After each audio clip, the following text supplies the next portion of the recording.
Bismillahirrahmanirrahim. Assalamualaikum warahmatullahi taala wabarakatuh. Alhamdulillah, kita bersyukur kepada Allah Subhanahu wa taala.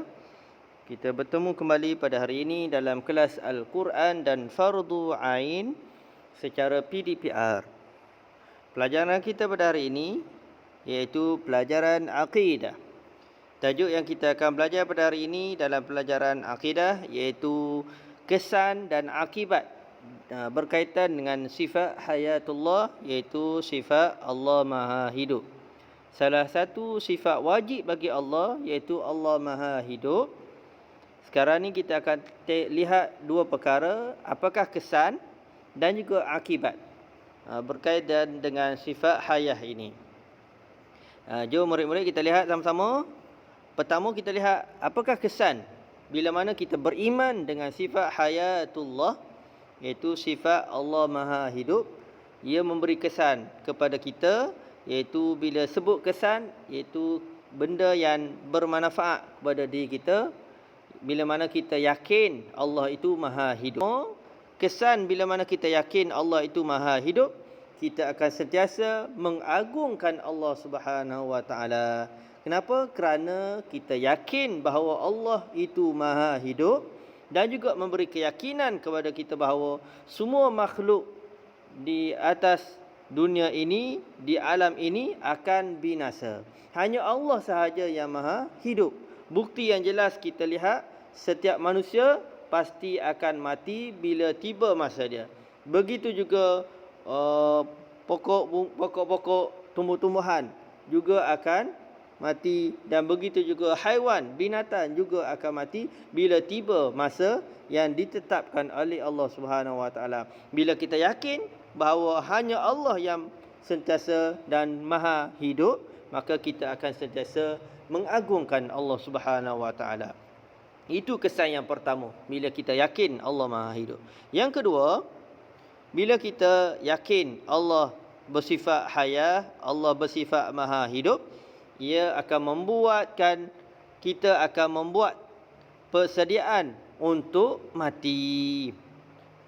Setelah kita yakin bahawa kita semua makhluk akan binasa, hanya Allah yang Maha Hidup, maka kita akan banyak untuk membuat persiapan dan persediaan untuk kita menghadapi kematian kita dengan cara kita melaksanakan apa sahaja yang diperintahkan oleh Allah dan meninggal apa saja yang dilarang oleh Allah Subhanahu wa taala.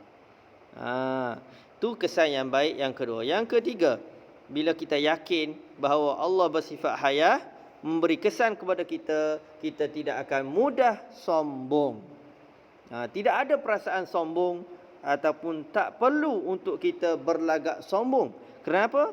Kerana kita sedar bahawa hanya Allah yang Maha Hidup dan kita semua akan binasa, kita semua akan mati mengikut ketetapan yang ditetapkan oleh Allah Ta'ala. Bila kita tahu, kita yakin Allah Maha Hidup, kita tidak akan mudah sombong untuk hidup atas dunia ini. Sentiasa melaksanakan ibadah kepada Allah Subhanahu wa taala dan patuh kepada perintah Allah Ta'ala. Itu kesan bila mana kita yakin Allah bersifat hidup, Maha Hidup. Seterusnya murid-murid, kita lihat yang kedua iaitu berkenaan dengan akibat bila mana tidak beriman dengan sifat hayatullah. Apa akibat? Bila sebut akibat, iaitu benda yang buruk. Bila mana kita tidak yakin bahawa Allah itu Maha Hidup. Yang pertama, murid-murid, akibat yang memberi kesan, yang memberi akibat yang buruk kepada kita bila tak yakin bahawa Allah Maha Hidup, iaitu akan merosakkan iman kita. Iman kita tidak mantap, iman kita tidak akan kuat. Kenapa? Kerana kita tak percaya dan yakin bahawa Allah Maha Hidup. Seseorang itu yang tidak yakin bahawa Allah Maha Hidup, dia menganggap bahawa dia tidak mati ataupun lambat lagi nak mati. Maka menyebabkan akibat yang buruk kepada dia, menyebabkan iman rosak dan tidak kuat, tidak mantap. Yang kedua, akibat bila tak yakin bahawa Allah Maha Hidup, iaitu akan menyebabkan kita menjadi orang yang kurang amalan kebaikan. Kurang amalan kebaikan. Maknanya kita akan mengabaikan suruhan Allah. Kenapa? Kerana kita lupa bahawa dia akan mati, kita akan mati dan tidak kekal hidup selama-lamanya, bahkan hanya Allah sahaja yang kekal hidup. Yang terakhir sekali, akibat bila tak yakin bahawa Allah bersifat hayah, iaitu mudah lupa diri dan sombong. Kenapa? Kerana orang yang lupa diri dan sombong ini, kerana dia tidak yakin Allah Maha hidup, dan dia tak yakin, tak kurang, dia lupa bahawa dia pasti akan mati, dia pasti akan binasa. Itu menyebabkan dia menjadi lupa diri dan sombong, tidak mentaati dan mengikut perintah Allah Subhanahu Wa Taala.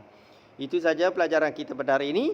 Dua perkara, iaitu kesan bila kita yakin Allah Maha hidup, dan apa akibat bila kita tidak yakin, tak percaya Allah Maha hidup. Moga-moga dua perkara yang kita pelajari ini boleh memberi semangat untuk kita lebih meningkatkan keyakinan kita, kepercayaan kita bahawa Allah Maha hidup dan semua makhluk pasti akan binasa, tidak kekal hidup selama-lamanya. Itu saja. Moga-moga apa yang kita bincangkan mendapat manfaat dan keberkatan daripada Allah Subhanahu wa taala.